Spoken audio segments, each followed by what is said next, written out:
গভীর রাত, শহরে কোলাহল অনেকটা কমে এসেছে, কিন্তু সুলশানের এই অভিজাত ডুপ্লেক্স বাড়িটার দোতলার বিশাল বেডরুমটায় যেন নিস্তব্ধতা চিৎকার করছে।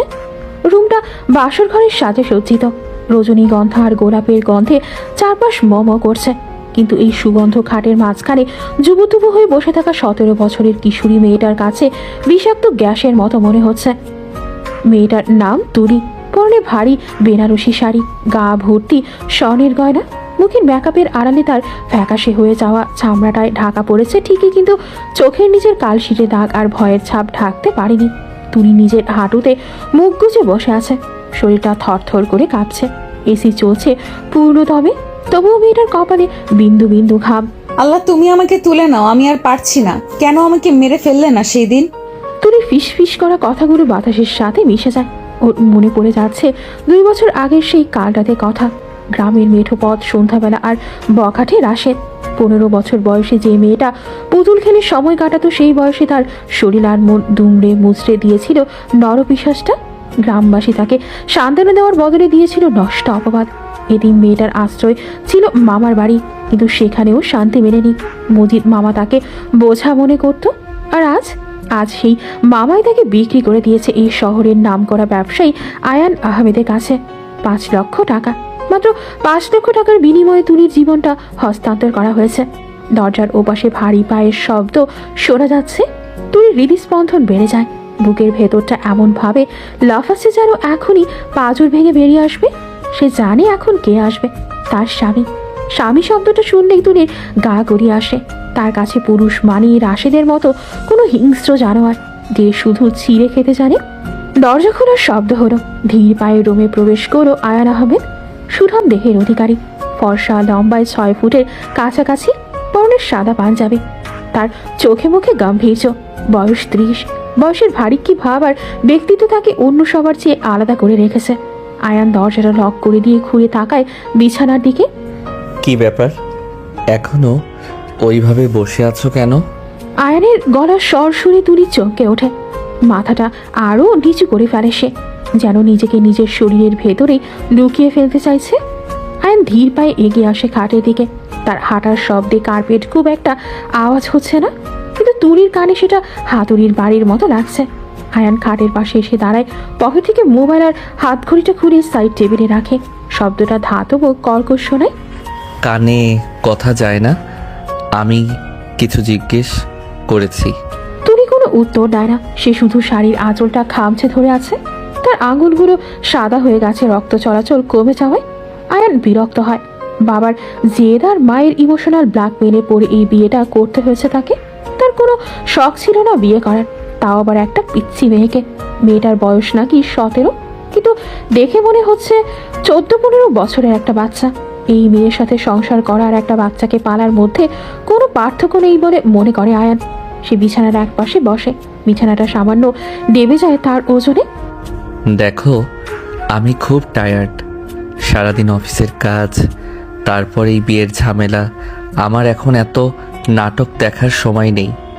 শাড়ি চেঞ্জ করে ফ্রেশ হয়ে নাও। আয়ান নিজের শেরওয়ানি খোলার জন্য উঠে দাঁড়ায়। তুলি আর চোখে একবার তাকায়, লোকটাকে বিশাল দৈত্যের মতো মনে হচ্ছে তার কাছে। আয়ান আয়নার সামনে দাঁড়িয়ে বোতাম খুলতে থাকে। তুলি ভাবে এই বুঝে লোকটা তার উপর ঝাঁপিয়ে পড়বে। রাশদও এইভাবেই তার গায়ে রোনার টান দিয়েছিল। পুরনো স্মৃতি তুলির মস্তিষ্ককে অবশ করে দিচ্ছে। শ্বাস নিতে কষ্ট হচ্ছে তার। কি হলো, এখনো বসে আছো যে? আমি কি তোমাকে কোলে করে ওয়াশরুমে দিয়ে আসবো? আয়ানের ধমকে তুলি কেঁপে ওঠে। সে তোতলামি করে কিছু বলার চেষ্টা করে। আমার ভয়। তুলির গলা দিয়ে স্বর বের হচ্ছে না। আয়ান ঘুরে তাকায়, মেয়েটার এই অতিরিক্ত ভীতি তাকে আরো বিরক্ত করে তুলছে। সে মনে করছে গ্রাম থেকে আসা গেও মেয়ে, তাই শহরের পরিবেশে মানিয়ে নিতে পারছে না, অথবা অতিরিক্ত লজ্জা পাচ্ছে। কিন্তু ভয়ের পেছনে যে কত বড় ক্ষত লুকিয়ে আছে তা আয়ানের জানা নেই। আয়ান এগিয়ে এসে তুলির হাতটা ধরে টান দেয়। ওঠো বলছি, ন্যাকামি করার একটা সীমা থাকে। আয়নের স্পর্শ পেতেই তুলি বৈদ্যুতিক শখের মতো ছিটকে সরে যাওয়ার চেষ্টা করে। তার মনে হয় আয়নের হাতটা আগুনের মতো গরম। তুলি চিৎকার করে ওঠে, আমাকে ধরবেন না প্লিজ, আমাকে মারবেন না, আমি কিছু করিনি। ও আল্লাহ, আমাকে ছেড়ে দাও। তুলি ছিটকে গিয়ে খাটের কোনায় গুটিসুটি মেরে বসে। দুই হাত দিয়ে নিজের শরীরটা ঢেকে রাখার আপ্রাণ চেষ্টা করছে। তার চোখ দিয়ে অঝরে পানি পড়ছে। আয়ান হতভম্ব হয়ে যায়। সে তো মেয়েটাকে মারতে চায়নি, শুধু হাত ধরে তুলতে চেয়েছিল। মেয়েটার এমন অস্বাভাবিক আচরণে আয়ান ভ্রু কুঁচকে তাকায়। What the hell? আমি তোমাকে মেরেছি? পাগল নাকি তুমি? কাছে আসবেন না, একদম কাছে আসবেন না, আমি মরে যাব, তাও আপনাকে ছুতে দেব না। তুলির চোখে মুখে ভীত আশঙ্কা। সে আয়ানকে দেখছে না, সে দেখছে সেই অন্ধকার রাতের রাশেদকে। হ্যালুসিনেশন হচ্ছে তার। আয়ানের ফর্সা মুখটা তার কাছে বিভৎস মনে হচ্ছে। আয়ানের রাগে ফোঁস করে ওঠে। সে তার বাবার পছন্দ করা মেয়ের এমন অসভ্য আচরণ মেনে নিতে পারছে না। Shut up! চিৎকার করছো কেন? নিচে মা বাবা আছে, তারা কি ভাববে? আমি তোমাকে রেপ করতে আসিনি যে এইভাবে রিয়েক্ট করছো। রেপ শব্দটা শুনে তুলি যেন পাথর হয়ে যায়। তার কান্না যেন থেমে যায় মুহূর্তের জন্য, কিন্তু চোখের চাহনি স্থির হয়ে যায়। এই শব্দটাই তো তার জীবন শেষ করে দিয়েছে। আয়ান বুঝতে পারে না যে সে অজান্তেই মেয়েটার দগদগে গায়ে নুনের ছিটা দিয়েছে। আয়ান এক পা এগিয়ে আসতেই তুলি বালিশ ছুঁড়ে মারে আয়নের দিকে। সরে যান, আপনারা সবাই এক, সবাই জানোয়ার। আমার মামা জানোয়ার, আপনিও জানোয়ার। টাকার বিনিময়ে আমাকে কিনেছেন, তাই না? শরীরটাই তো চান, নিন ছিঁড়ে খান, মেরে ফেলুন আমাকে। তুলি পাগলের মতো বিড় করতে থাকে এবং নিজের গায়ের গয়নাগুলো টেনে ছিঁড়তে শুরু করে। গলার হাতটা টান দিতেই চামড়ায় আঁচড় লাগে, রক্ত বেরিয়ে আসে। আয়ান এবার সত্যিই ভয় পেয়ে যায় মেয়েটার পাগলামি দেখে। সে দ্রুত এগিয়ে গিয়ে তুলির দুই হাত চেপে ধরে। এই মেয়ে, করছো কি তুমি? পাগল হয়ে গেলে নাকি? ছাড়ো এগুলো। আয়ান তুলির হাত দুটো শক্ত করে ধরে রাখে যাতে সে নিজেকে আঘাত করতে না পারে। তুলি আয়ানের হাতের বাঁধন ছাড়ানোর জন্য ছটফট করতে থাকে। তার শক্তি আয়ানের শক্তির কাছে কিছুই না। একটা বন্য পাখির মতো সে ডানা ঝাপটাচ্ছে। ছাড়ুন আমাকে, ছাড়ুন, আমি অপবিত্র, আমাকে ধরবেন না, আমার শরীর নষ্ট, আমি নষ্ট মেয়ে। তুলির কথাগুলো অসংলগ্ন। আয়ান তাকে ধমক দিয়ে থামানোর চেষ্টা করে। Stop it! একটা কথাও বলবে না আর। চুপ, একদম চুপ।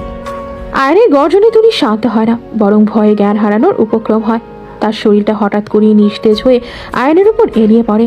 আয়ান তাকে ধরে ফেলে। মেয়েটার শরীর জ্বরে পুড়ে যাচ্ছে। এতক্ষণ খেয়াল করেনি আয়ান। সে তুলিকে বিছানায় শুইয়ে দেয়। মেয়েটা জ্ঞান হারিয়েছে নাকি ভান করছে আয়ান বুঝতে পারছে না। সে বিরক্তি নিয়ে কপালে হাত দেয়। উফ, কোথাকার কোন সাইকোকে ধরে এনেছে কে জানে। প্রথম রাতেই এই অবস্থা। আয়ান বিছানা থেকে নেমে ওয়াশরুমে যায়। মুখে পানির ঝাপটা দেয়। আয়নায় নিজের প্রতিবিম্বের দিকে তাকিয়ে সে দীর্ঘশ্বাস ফেলে। তার প্রাক্তন প্রেমিকা নিশির কথা মনে পড়ে যায়। নিশি তাকে ছেড়ে চলে গিয়েছিল টাকার লোভে। তারপর থেকে মেয়েদের প্রতি তার একটা ঘৃণা জন্মেছে। আর এখন এই মেয়েটা। আয়ান তোয়ালে দিয়ে মুখ মুছে বেরিয়ে আসে। তুলি এখনো সেই একইভাবে পড়ে আছে, শাড়িটা এলোমেলো। আয়ান আলমারি থেকে একটা পাতলা চাদর বের করে তুলির গায়ের উপর ছুঁড়ে দেয়। তারপর সোফার দিকে এগিয়ে যায়। আজ রাতটা তাকে এই সোফাতেই কাটাতে হবে। বাসরাতে বউকে নিয়ে ঘুমানোর বিন্দুমাত্র ইচ্ছে তার নেই, বিশেষ করে এমন একটা অ্যাটিটিউডওয়ালা মেয়ের সাথে। কাল সকালে এর একটা বিহিত করতেই হবে। বাবাকে জিজ্ঞেস করব কোনো মানসিক রোগীর সাথে আমার বিয়ে দিয়েছে। আয়ান সোফায় শুয়ে পড়ে, কিন্তু চোখে ঘুম নেই। রুমের ড্রিম লাইটের আলোয় সে বিছানায় শুয়ে থাকা তুলির দিকে তাকিয়ে থাকে। মেয়েটা ঘুমের মধ্যেও মাঝে মাঝে কেঁপে উঠছে। গোগানির শব্দ আসছে তার মুখ থেকে। আয়ান পাশ ফিরে শোয়। তার মনে হচ্ছে সে কোনো ভুল সিদ্ধান্তের ফাঁদে পা দিয়েছে। সকালবেলা ভোরের আলো ফুটতেই পাখির কিচিরমিচির শব্দে ঘুম ভাঙে আয়ানের। সে চোখ মেলে তাকায়। ঘড়িতে সকাল 7টা বাজে। সোফা থেকে উঠে আর মোড়া ভাঙে। বিছানার দিকে তাকাতেই দেখে বিছানা ফাঁকা, তুলি নেই। আয়ন ভ্রু কুচকে চারপাশ দেখে। ওয়াশরুমের দরজাটা হালকা খোলা, পানির শব্দ আসছে না। আয়ন ওয়াশরুমের দিকে এগিয়ে যায়। এই মেয়ে, তুমি কি ভেতরে? কোনো উত্তর আসে না। আয়ন দরজায় টোকা দেয়, তবুও সারা শব্দ নেই। আয়ন এবার দরজাটা ধাক্কা দিয়ে খুলে ফেলে। ভেতরের দৃশ্য দেখে সে থমকে যায়। তুলি ওয়াশরুমের এক কোণায় বাথটাবের পাশে ফ্লোরে গুটিসুটি মেরে বসে আছে। পরনে সেই ভারী বেনারসি শাড়িটাই এখনো। সারা রাত সে শাড়ি পাল্টায়নি। হাঁটুতে মুখ গুজে ঘুমিয়ে আছে। ঠান্ডা ফ্লোরে এভাবে ঘুমানোর কারণে নিশ্চয়ই শরীরটা আরো খারাপ করেছে। হেই, এখানে ঘুমাচ্ছ কেন? বিছানা কি কাটা দিয়ে ভরা ছিল? আয়নের গলায় শব্দে তুলি ধরফর করে জেগে ওঠে। সে ফেল করে আয়নের দিকে তাকায়। তার চোখগুলো জবা ফুলের মতো লাল হয়ে আছে। রাতে সম্ভবত প্রচুর কেঁদেছে। আয়নকে দেখে সে দেয়ালে ঘেঁষে দাঁড়ানোর চেষ্টা করে, কিন্তু পা অবশ হয়ে যাওয়ায় পড়ে যেতে নাই।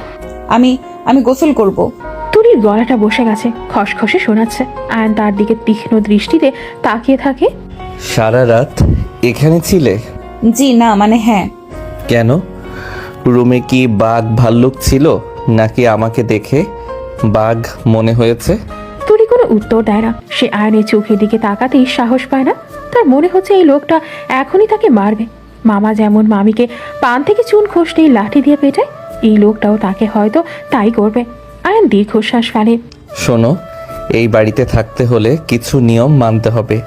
1 নম্বর, তোমার চোখের সামনে অযথা ঘুরঘুর 1 নম্বর, আমার চোখের সামনে অযথা ঘুরঘুর করবে না। 2 নম্বর, যখন যা জিজ্ঞেস করব সোজা উত্তর দেবে। আর 3 নম্বর, এই ন্যাকামি আর কান্না একদম বন্ধ করবে।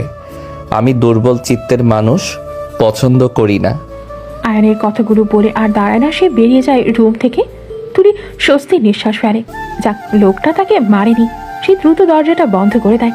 আয়ান বেরিয়ে যেতেই তুলি ফ্লোরে বসে পড়ে। আবার তার খুব ক্ষুধা পেয়েছে, কিন্তু সে জানে না এই বাড়িতে কখন খেতে দেয়। তাছাড়া নিচে নামতেও তার ভয় করছে। অনেক মানুষ গিস গিস করছে বাড়িতে। আয়ান নিচে নেমে আসে। ডাইনিং টেবিলে সবাই নাস্তার জন্য অপেক্ষা করছে। আয়নের বাবা আশফাক আহমেদ খাবারের কাগজ পড়ছেন। মা রেহেনা বেগম তদারকি করছেন কাজের লোকদের। আয়ানকে নামতে দেখে রেহেনা বেগম এগিয়ে আসেন, মুখে একরাশ হাসি। কিরে বাবা, উঠে গেছিস? বৌমা কোথায়? ওকে ডাক, একসাথে নাস্তা করবি। আয়ান চেয়ার টেনে বসতে বসতে বিরস মুখে উত্তর দেয়। তোমার বৌমা ওয়াশরুমে। রাজকন্যা তো, তৈরি হতে সময় লাগবে। তোমরা খাওয়া শুরু করো। মেয়েটা কেমন রে আয়ান? তোর পছন্দ হয়েছে তো? মোদি সাহেব বললেন মেয়ে নাকি খুব লক্ষ্মী, একটু লাজুক, তবে সংসারিক। বাবা প্লিজ, মাত্র 1 রাত হলো। আর তুমি যে লক্ষ্মীর কথা বলছো, সে তো মনে হয় মানসিক রোগী। সারা রাত ফ্লোরে ঘুমিয়েছে। রেহানা বেগম আটকে ওঠেন। বলিস কি? ফ্লোরে কেন? তুই কিছু বলেছিস নাকি? আমি কি বলবো, আমি তো রুমেই ছিলাম না, ঠিক মতো সোফায় ছিলাম। ওই মেয়ে আমাকে দেখে এমন চিৎকার শুরু করলো যেন আমি ভূত। বাবা, তুমি কি কোনো খোঁজখবর নিয়ে বিয়ে করিয়েছ, নাকি শুধু রূপ দেখেই পাগল হয়ে গেলে? বাজে কথা বলবি না আয়ান। মোদি সাহেব আমাদের পুরনো পরিচিত, ভালো বংশের মেয়ে, গ্রামের মেয়ে তো, তাই হয়তো ভয় পেয়েছে। তুই একটু সময় দে, ঠিক হয়ে যাবে। এই সময় ঈশান আয়নের ছোট ভাই সিঁড়ি দিয়ে নামতে নামতে হইচই শুরু করে। Good morning everyone. কি আলোচনা হচ্ছে নতুন ভাবিকে নিয়ে? ভাইয়া, ভাবি কিন্তু দেখতে মাশাআল্লাহ, তোমার তো কপাল খুলে গেছে। তুই চুপ কর ঈশান। তোর ভাবির রূপ দিয়ে আমি কি ধুয়ে পানি খাবো? মাথায় যদি ঘিলু না থাকে, শুধু রূপ দিয়ে সংসার চলে না। এমন সময় সিঁড়িতে পায়ের শব্দ শোনা যায়। সবাই সেদিকে তাকায়। তুলি নেমে আসছে। পরনে একটা হালকা সুতি শাড়ি, ভেজা চুলগুলো তোয়ারে দিয়ে পেঁচানো। কোনো মেকআপ নেই, তবুও তাকে স্নিগ্ধ লাগছে। কিন্তু তার হাঁটাচলায় জড়তা, মনে হচ্ছে প্রতিটা পদক্ষেপে সে কুণ্ঠিত। সে সিঁড়ির রেলিং ধরে বসে আছে, নামছে, মাথাটা নিচু। এই তো আমার বৌমা এসেছে। এসো মা, এদিকে এসো। তুলি শাশুড়ির ডাক শুনে থমকে দাঁড়ায়। সে ভয়ে ভয়ে এক পা করে এগিয়ে আসে। টেবিলে এতগুলো মানুষ দেখে তার হাত পা ঘামতে শুরু করে। বিশেষ করে আয়ানকে গম্ভীর মুখে বসে থাকতে দেখে তার গলা শুকিয়ে কাঠ হয়ে যায়। আসসালামু আলাইকুম। ওয়ালাইকুম আসসালাম। মাশাল্লাহ, কি সুন্দর লাগছে তোমাকে। আসো, আয়ানের কাছে বসো। রিহানা বেগম আয়ানের পাশের চেয়ারটা দেখিয়ে দেন। তুলি আর চোখে আয়নের দিকে তাকায়। আয়ান তার দিকে ফিরেও তাকায়নি। সে রুটিতে জেলি মাখাচ্ছে। তুলি ভয়ে ভয়ে চেয়ার টেনে বসে। তার হাত কাঁপছে। জরিনা খালা প্লেটে নাস্তা বেড়ে দেয়। তুলি খাবারের দিকে তাকিয়ে থাকে, কিন্তু খাওয়ার সাহস পায় না। ভাবি, তুমি লজ্জা পাচ্ছ কেন? এটা তোমার নিজের বাড়ি, যা খুশি খাও। ভাইয়া তোমাকে বকবে না। ভাইয়া দেখতে রাগি, এমনিতেই কিন্তু মাটির মানুষ। ঈশানের কথা আয়ান কড়া চোখে ঈশানের দিকে তাকায়। ঈশান জিহ্বায় কামড় দিয়ে চুপ হয়ে যায়। তুলি একটা শুকনো ঢোক কিনে। তার মনে হচ্ছে এই বাড়ির সবাই তাকে বিচার করছে। সে আস্তে করে রুটির টুকরো ছিঁড়তে যায়, কিন্তু হাতের কাঁপুনিতে প্লেটের চামচটা পড়ে গিয়ে ঠং করে শব্দ হয়। উফ, শব্দ না করে খাওয়া যায় না? বেসিক ম্যানার্সটুকুও কি শিখিয়ে দেয়নি মামা মামি? তুলি চমকে ওঠে। ওর হাত থেকে রুটির টুকরোটা পড়ে যায়। সে দ্রুত নিচু হয়ে চামচটা তোলার চেষ্টা করে।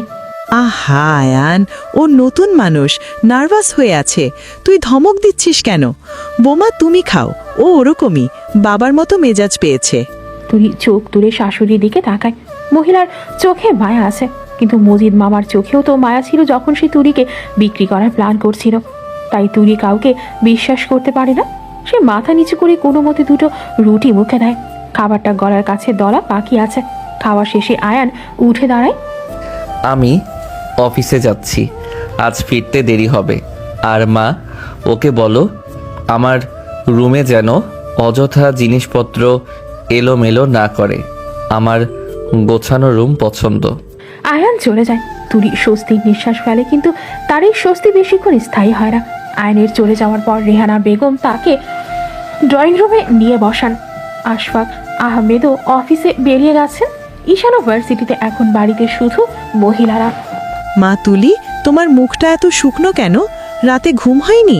জি না, মানে হয়েছে। আয়ান তোমাকে কিছু বলেছে?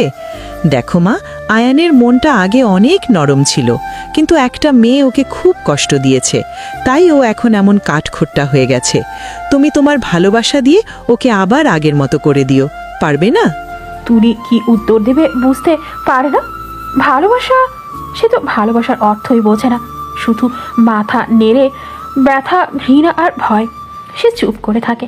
এমন সময় শেফালি মামি ফোন করে রেহানা বেগম এর মোবাইলে। হ্যালো, হ্যাঁ বেআইন সাহেবা, ভালো আছেন? হ্যাঁ, বৌমা তো আমার সামনেই, নিন কথা বলুন। রেহানা বেগম খানিকটা তুলির দিকে বাড়িয়ে দেয়। মামির নাম শুনেই তুলির বুকটা ধক করে ওঠে। এই মহিলা তাকে দু চোখে দেখতে পারতো না, মারধর করতো। আজ আবার কেন ফোন করলো? তুলি কাঁপা কাঁপা হাতে ফোনটা নেয়। হ্যালো।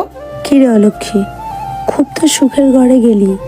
মনে রাখিস, তোর ওই কালিমার কথা যেন কেউ না জানতে পারে।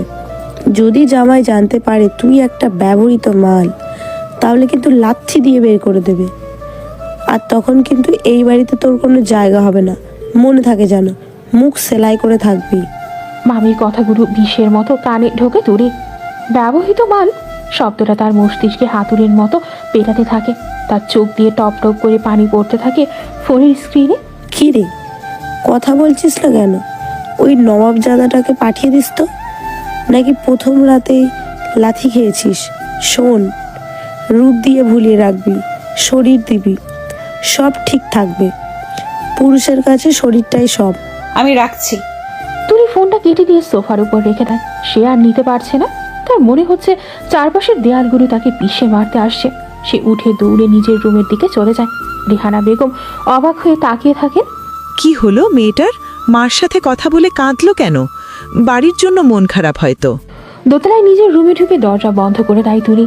সে আয়নার সামনে দাঁড়ায়। নিজের প্রতিবিম্বের দিকে তাকিয়ে তার ঘৃণা হতে থাকে। এই শরীর, এই রূপ সবই তো তার কাল। যদি সে দেখতে কুৎসিত হতো তাহলে হয়তো রাশেদ তার দিকে তাকাতো না। তাহলে হয়তো মামা তাকে এইভাবে বিক্রি করতো না। তুলি ওয়াশরুম থেকে সাবান নিয়ে আসে। সে তার হাত গলা মুখ ঘষতে থাকে পাগলের মতো। সে নিজেকে পরিষ্কার করতে চায়। রাশেদের স্পর্শ, আয়নের স্পর্শ সব ধুয়ে ফেলতে চায়। চামড়া লাল হয়ে যায় খুঁজতে খুঁজতে, কিন্তু মনের ময়লা কি সাবানে যায়? দুপুর গড়িয়ে বিকেল হয়। তুলি ঘর থেকে বের হয়নি। দুপুরের খাবারও খায়নি। জরিনা খালা কয়েকবার ডাকতে এসেছিল, কিন্তু সে বলেছে শরীর খারাপ। বিকেলের দিকে আকাশ কালো করে মেঘ জমে। কালবৈশাখী ঝড়ের আভাস। তুলি জানালার গ্রিল ধরে বাইরের দিকে তাকিয়ে আছে। বাতাসের ঝাপটায় তার চুলগুলো উঠছে। হঠাৎ তার মনে পড়ে যায় সেই সন্ধ্যার কথা। সেদিনও এমন ঝড়ো বাতাস ছিল। হাঁসগুলো ঘরে তোলার জন্য সে বিলের ধারে গিয়েছিল। আর তখনই তুই দুই কানে হাত চাপা দেয়। না না, আমি মনে করতে চাই না, যা চলে যা আমার মাথা থেকে। ঠিক সেই মুহূর্তেই নিচে গাড়ির হর্নের শব্দ শোনা যায়। আয়ান ফিরে এসেছে। তুলির হৃদস্পন্দন আবার বেড়ে যায়। রাত আসছে, আবার সেই একই ঘরে একই বিছানায় ওই লোকটার সাথে থাকতে হবে। তুলির মনে হয় সে বাঘের খাঁচায় বন্দি এক হরিণ শাবক।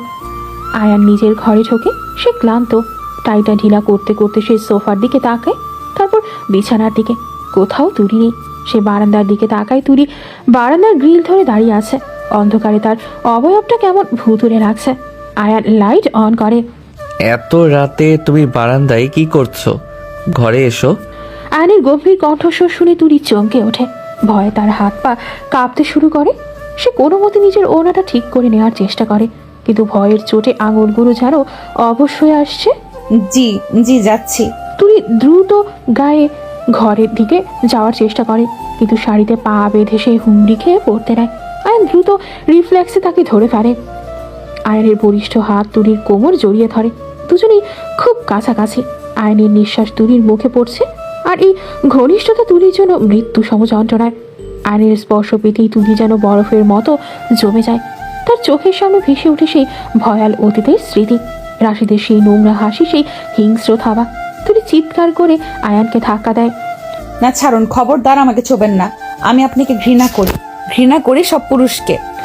আয়ান ধাক্কা খেয়ে দুপা পিছিয়ে যায়। সে অবাক হওয়ার চেয়ে বেশি রেগে যায় এবার। সারাদিন অফিস করে এসে এই নাটক তার সহ্য হচ্ছে না। লিসেন, আমার ধৈর্যের পরীক্ষা নিও না। আমি তোমাকে বাঁচালাম আর তুমি আমাকে ধাক্কা দিলে। সমস্যাটা কি তোমার? মানসিক হাসপাতালে ভর্তি হওয়া উচিত তোমার। হ্যাঁ, আমি মানসিক রোগী, আমি পাগল। আমাকে পাঠিয়ে দিন হাসপাতালে, তাও আপনার কাছে থাকবো না। আপনিও তো তাই চান, তাই না? শরীর চান, ছিঁড়ে খেতে চান। আসুন, খেয়ে ফেলুন, কিন্তু তারপর আমাকে মুক্তি দিন। তুলি কাঁপতে কাঁপতে হাঁটু ভরে ফ্লোরে বসে পড়ে। সে দুই হাতে নিজের মুখ ঢেকে হাউমাউ করে কাঁদতে থাকে। তার কান্নাটা সাধারণ কান্না নয়, এটা বহুদিনের জমে থাকা হাহাকার। আয়নে স্তব্ধ হয়ে দাঁড়িয়ে থাকে। মেয়েটার কথার আগাগোড়া সে কিছুই বুঝতে পারছে না, কিন্তু মেয়েটার কান্নায় এমন কিছু একটা আছে যা আয়নের বুকের ভেতরটা নাড়িয়ে দেয়। রাগের আড়ালে কোথাও একটা কৌতূহল আর মায়া ওকে দেয়। মেয়েটা কেন তাকে বারবার শরীর ছিঁড়ে খাওয়ার কথা বলছে? কি এমন হয়েছে তার অতিথি? তুলি, আয়ান ডাকলেও তুলি মুখ তোলে না। সে ফ্লোরে মাথা ঠুকে কাঁদতে থাকে। বাইরে তখন ঝুম বৃষ্টি শুরু হয়েছে। বৃষ্টির শব্দের সাথে মিশে যাচ্ছে এক অভাগী কিশোরীর কান্নার শব্দ। আয়ান বুঝতে পারে এই রাতটা অনেক দীর্ঘ হবে এবং অনেক সত্য উন্মোচিত হওয়ার অপেক্ষায় আছে। জানালার বাইরে বৃষ্টির তোড়ঝোড় কমেনি, বরং বেড়েছে। সাথে মাঝে মাঝে মেঘের গর্জন। রুমের ভেতরটা হিম শীতল হয়ে আছে। ফ্লোরে বসে থাকা তুলির কান্না থামছে না। সে বিড় করে প্রলাপ বলতে যাচ্ছে। আয়ান কিছুক্ষণ স্থির হয়ে দাঁড়িয়ে থাকে। তার এত বছরের জীবনে সে অনেক রকম মানুষ দেখেছে, ব্যবসার খাতিরে অনেক জটিল পরিস্থিতির মোকাবেলা করেছে, কিন্তু নিজের বেডরুমে এমন একটা খুব কঠিন পরিস্থিতির জন্য সে প্রস্তুত ছিল না। তার সদ্য বিবাহিত স্ত্রী তাকে দেখে এমন আচরণ করছে যেন সে সাক্ষাৎ আজরাইল। আয়ান দীর্ঘশ্বাস ফেলে এগিয়ে যায়। তুলি ফ্লোরে একদম গুটিসুটি মেরে শুয়ে পড়েছে কান্নার তোরে। তার শরীরটা কাঁপছে। আয়ান বুঝতে পারে মেয়েটা অসুস্থ হয়ে পড়ছে। রাগ বা জেদ দেখানোর সময় এটা নয়। এই মেয়ে, ওঠো, ফ্লোরটা ঠান্ডা, অসুখ করবে। আয়ান নিচু হয়ে তুলির বাহু স্পর্শ করে। সাথে সাথে তুলি বৈদ্যুতিক শকের মতো কেঁপে ওঠে। সে চোখ বন্ধ করে দুহাতে নিজের মাথা চেপে ধরে। না না, আমাকে মারবেন না। আমি আর করব না। আমি আর ঘর থেকে বের হব না। আমাকে খালে নিয়ে যাবেন না প্লিজ। ওরা আমাকে ডুবিয়ে মারবে। তুলির অসংলগ্ন কথাগুলো আয়নের ভ্রু কুঁচকে দেয়। খালে নিয়ে যাওয়া, মেরে ফেলা, এসব কি বলছে মেয়েটা? আয়ন আর কালক্ষেপণ করে না। সে জানে এখন কথা বলে লাভ নেই। সে পাচা করে করে তুলিকে ফ্লোর থেকে তুলে নেয়।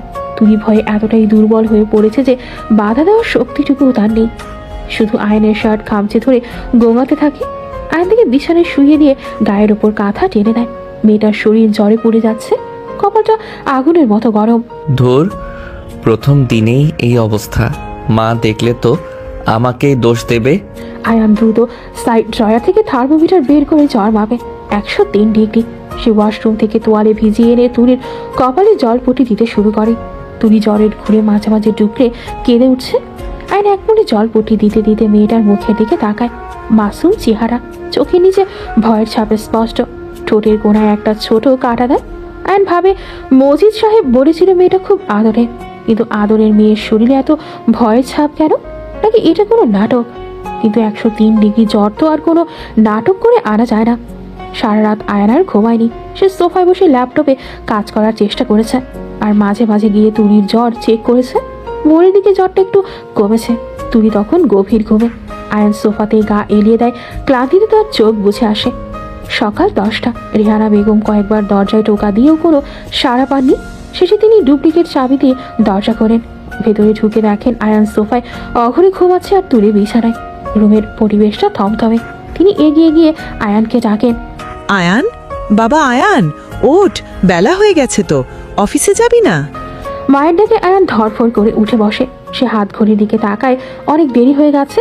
সে উঠে দাঁড়িয়ে বিছানার দিকে তাকায়। মা, ওর জ্বর এসেছিল রাতে, অনেক জ্বর, এখনো হয়তো গা গরম। তোমরা একটু দেখো, আমি রেডি হয়ে বেরোবো। বিছানার কাছে গিয়ে তুলির কপালে হাত দিয়ে, ও মা, গা তো এখনো গরম, তুই রাতে ডাকিসনি কেন আমাকে? ইস, মেয়েটা কালকেই এলো আর আজকেই অসুখ বাঁধালো। তুই ফ্রেশ হয়ে নে, আমি জারিনাকে দিয়ে স্যুপ আর নাপা আনিয়ে নিচ্ছি। আয়ান ওয়াশরুমে ঢুকে যায়। রিহানা বেগম তুলির পাশে বসে মেয়েটার চুলে হাত পরিয়ে দেয়। তুলি নড়ে চড়ে ওঠে। সে পিট পিট করে চোখ মেলে তাকায়। অপরিচিত ছাদ, অপরিচিত গন্ধ, তার মস্তিষ্ক সময় নেই বুঝতে সে কোথায় আছে। পাশে রিহানা বেগমকে দেখে সে ভয় পেয়ে উঠে বসার চেষ্টা করে। আপনি? শুয়ে থাকো মা, উঠো না, তোমার অনেক জ্বর, রাতে এসিতে ঠান্ডা লেগেছে। তুলি কিছু বলে না, সে শুধু ফ্যাল ফ্যাল করে তাকিয়ে থাকে। তার মনে পড়ছে গত রাতের কথা। আয়ান তাকে কোলে করে বিছানায় শুয়েছিল। লোকটা তাকে মারেনি, উল্টো মাথায় পানি দিয়েছে। তুলির বিশ্বাস হতে চায় না পুরুষ মানুষ আবার সেবা করে। তার অভিজ্ঞতা বলে পুরুষ মানুষই আঘাত। কিছুক্ষণ পর জরিনা খালা স্যুপ আর ঔষধ নিয়ে আসে। রিহানা বেগম জোর করে তুলিকে কয়েক চামচ স্যুপ খাওয়ান। তুলি যন্ত্রের মতো খায়, তার কোনো স্বাদ আহ্লাদ নেই। খাওয়ার পর ওষুধ খেয়ে সে আবার শুয়ে পড়ে। শরীরটা খুব দুর্বল লাগছে। তুমি ঘুমাও মা, আমি দুপুরে আবার আসবো। জারিনা, তুই মাঝে মাঝে এসে দেখে যাস বৌমাকে। রেহানা বেগম বেরিয়ে যান। জরিনা খালাও চলে যায়। তুলি আবার একা হয়ে যায় বিশাল রুমটায়। সে পাশ ফিরে শোয়। জানালার পর্দাটা একটু ফাঁক করে, সেখান দিয়ে রোদ এসে পড়ছে কার্পেটে। তুলি সেই রোদের দিকে তাকিয়ে থাকে। তার মনে পড়ে তার মায়ের কথা। মা মারা যাওয়ার আগে বলেছিল, তোর কপালে অনেক দুঃখ রে মা। মায়ের কথাটাই সত্যি হলো। দুপুর গড়িয়ে বিকেল। আয়ান অফিসে বসে আছে, কিন্তু কাজে মন বসছে না। তার চোখের সামনে বারবার গত রাতের দৃশ্যটা ভাসছে। তুই সেই আর্তনাদ, আমি নষ্ট মেয়ে, আমাকে ছিঁড়ে খান। একটা 17 বছরের মেয়ে কেন নিজেকে নষ্ট করবে? কেন বলবে তার শরীর ছিঁড়ে খেতে? শব্দগুলো আয়নকে ভাবিয়ে তুলছে। সে তার পিয়ে করিমকে ডাকে। করিম, মজিদ সাহেবের খবর কি? ওনারা কি গ্রামে ফিরে গেছেন? জি স্যার, সকালে কথা হলো, ওনারা তো খুব খুশি। বলছিলেন আপনি নাকি ওনাদের সব ঋণ শোধ করে দিয়েছেন। শোনো, আমি চাই তুমি একটু খোঁজ নাও। মজিদ সাহেবের ভাগ্নি, মানে আমার ওয়াইফ, ওর গ্রামে ওর সম্পর্কে মানুষ কি বলে? স্যার, কোনো সমস্যা? যা বললাম করো, খুব গোপনে, কেউ যেন না জানে আমি খোঁজ নিচ্ছি। আমার কিছু সন্দেহ হচ্ছে, মেয়েটার বিহেভিয়ার নর্মাল না। ঠিক আছে স্যার, আমি আজকে লোক লাগাচ্ছি। করিম চলে যায়। আয়ান চেয়ারে হালান দিয়ে চোখ বন্ধ করে। তার মনে হচ্ছে সে কোনো এক গোলক ধাঁধায় পা দিয়েছে। একদিকে বাবার সম্মান, অন্যদিকে একটা রহস্যময়ী ভীতু মেয়ে।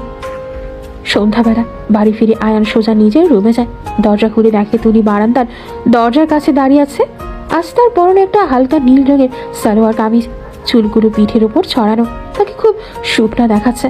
আয়নের পায়ের শব্দ পেয়ে তুলি ঘুরে তাকায়। সাথে সাথে তার চোখে মুখে সেই চিরচেনা আতঙ্ক ফিরে আসে। সে দ্রুত সরে যাওয়ার চেষ্টা করে। দাঁড়াও, পালাচ্ছ কেন? আয়নের গলার স্বরে গাম্ভীর্য থাকলেও ধমক নেই। তবুও তুলি থমকে দাঁড়ায়। সে দেওয়াল ঘেঁষে দাঁড়ায়, যেন দেয়ালটাই তার একমাত্র আশ্রয়। আয়ান ব্যাগটা রেখে সোফায় বসে টাইটা ঢিলা করতে করতে তুলির দিকে তাকায়। জ্বর কমেছে? জি। ওষুধ খেয়েছো ঠিক মতো? জি। আমার সাথে কথা বলতে কি তোমার খুব কষ্ট হয়, নাকি আমাকে দেখলেই তোমার জ্বর আসে? তুলি কোনো উত্তর দেয় না। সে নিজের ওনাটা আঙুলে পেঁচাতে থাকে। আয়ান দীর্ঘশ্বাস ফেলে উঠে দাঁড়ায়। সে তুলির দিকে 2 পা এগোয়। তুলির সাথে সাথে পিছিয়ে যায়। আবার আমি কি তোমাকে কামড় দিতে আসছি? লিসেন তুলি, আমি জানি না তোমার সমস্যাটা কি, কিন্তু আমি আমার ধৈর্য হারিয়ে ফেলছি। আমরা স্বামী স্ত্রী এভাবে চোর পুলিশ খেলা কতদিন চলবে? আমি আপনার কাছে কিছু চাই না, আমাকে শুধু একলা থাকতে দিন। একলা থাকতে দেব? এটা আমার ঘর, এখানে আমি থাকবই। আর তুমি আমার স্ত্রী, তোমাকে এই ঘরেই থাকতে হবে।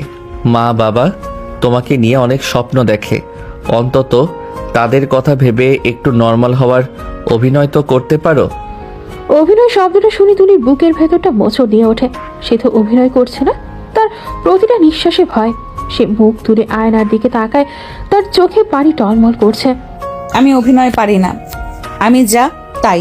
আপনারা আমাকে কিনেছেন, তাই বলে আমার মনটা কেউ কিনে নিতে পারবেন না। আমার শরীরটা আছে, ওটা নিয়ে যা খুশি করুন, কিন্তু আমাকে কথা বলতে বলবেন না। তুলির কথায় আয়নের মেজাজ খারাপ হয়ে যায়। এই মেয়ে বারবার শরীর নিয়ে কথা বলে কেন? আয়ন রেগে গিয়ে সামনে রাখা ফুলদানিটা ফ্লোরে আছাড় মারে। ঝনঝন শব্দে কাচের টুকরো ছড়িয়ে পড়ে। তুলি ভয়ে চিৎকার করে কানে হাত দিয়ে বসে পড়ে। Shut up, just shut up. বারবার শরীর শরীর করছো কেন? আমি কি তোমার শরীরের জন্য মরে যাচ্ছি? তোমার মতো হাড় জিরজিরে মেয়ের শরীরের প্রতি আমার কোনো লোভ নেই, আমার অভাব নেই মেয়ের। শুধু বাবার মুখের দিকে তাকিয়ে তোমাকে সহ্য করছি, কিন্তু আমার সহ্যের সীমা ছাড়িয়ে যেও না। আয়নের রাগী রূপ দেখে তুলির প্যানিক অ্যাটাক শুরু হয়। তার শ্বাস নিতে কষ্ট হচ্ছে, সে ফ্লোরে বসে হাঁপাতে থাকে। তার মনে হচ্ছে রাশেদ এখন তাকে মারবে। এই ফুলদানি ভাঙার শব্দে যেন রাশেদের চর মারার শব্দের মতো। তুলি কাঁপতে কাঁপতে বলে, মারবেন না মামা, ও মামা আমাকে বাঁচাও। আমি আর ভাত চাইবো না, আমি কাজ করব, আমাকে মারতে দিও না। আয়ন তুলির এই অবস্থা দেখে থমকে যায়। তার রাগ মুহূর্তেই পানি হয়ে যায়। মেয়েটা কাকে ডাকছে? মামাকে?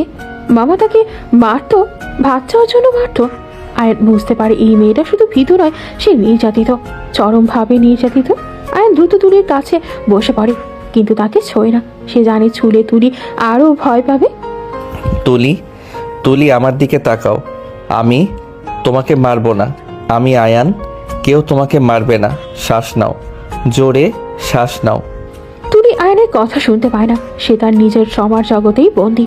আয়ান দৌড়ে গিয়ে গ্লাস থেকে পানি নিয়ে আসে। সে জোর করে তুলির মুখে পানি ছিটিয়ে দেয় এবং একটু পানি খাওয়ানোর চেষ্টা করে। তুলি বিষম খায়, কাশির সাথে সাথে তার ঘোরটা একটু কাটে। সে সামনে আয়নকে উদ্বিগ্ন মুখে বসে থাকতে দেখে। আপনি আপনি ভাঙলেন কেন?